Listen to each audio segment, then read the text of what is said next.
Aloha, welcome back. I did make it to Boston, as you can see. I got my Kowloon shag, I got the shirt, got this very cool tiki mug. This place was amazing. I mean, it exceeded my expectations. First of all, the place is huge. You can't miss it from the highway. It's this huge apex. They got the huge tikis outside. The front of it is even more interesting. That may have been the original entrance. It's got a Chinese rickshaw in the front. Once you walk inside, there is a sushi bar. They have a Thai menu over to the right.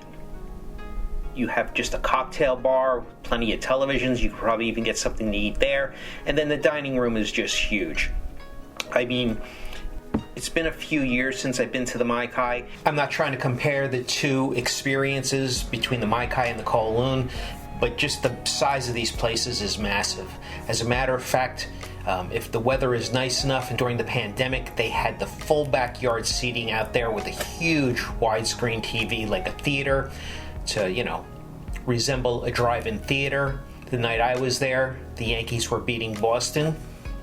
Sorry, Boston, but from New York, I do love my Yankees since I was a kid.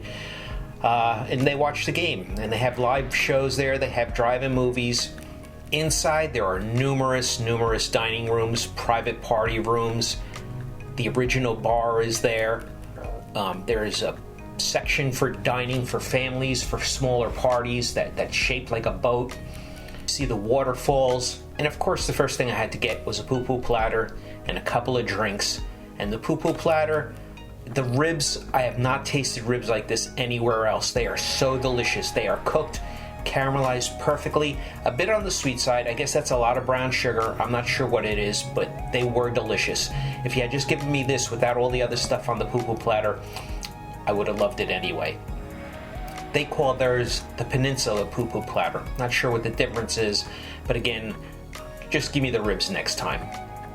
My wife, who really doesn't like anything at all, she's a very picky eater, got the fancy chicken, which is spicy, but it's served in a pineapple shell with cashews and vegetables and chicken pieces, and the fried rice is also excellent.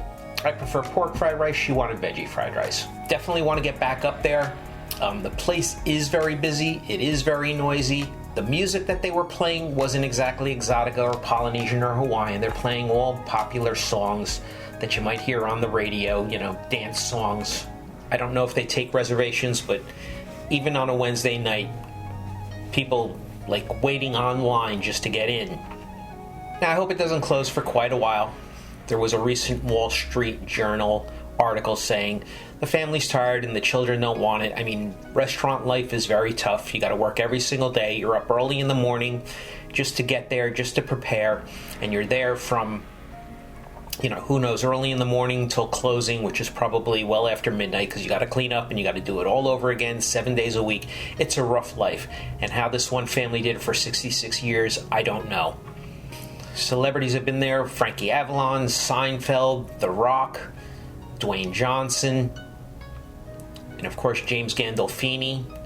So, I mean, this place is definitely worth a visit. I don't care if you're not crazy about Chinese food or cocktails. I mean, this is just some place to experience. And again, they have something for everybody. You want sushi, you want sake, you want Thai food, you want Chinese food, you want a Polynesian experience. You really got to get there. And it's just a short drive from the city of Boston itself. I guess it's in Saugus, Massachusetts, and I don't know if I'm pronouncing that correctly. Thank you to my cousin Tony, who's down in the Florida Hurricane Weather Center. He gave me some good advice. He said the sooner you leave, the better off, because by dawn, everybody's going to be looking to get out. As a matter of fact, on the way home, we tried to stop at a gas station. They were out of diesel, regular, super. I think the only thing they had was V-Power, whatever that is. I guess that's for race cars, but usually the trip is about 4 hours and 15 minutes. This was about 5.5 hours this time. Again, I hope everybody made it home safe. I hope this hurricane passed quickly, and I hope people aren't without power for too long of a time. Till next time, mahalo and cheers.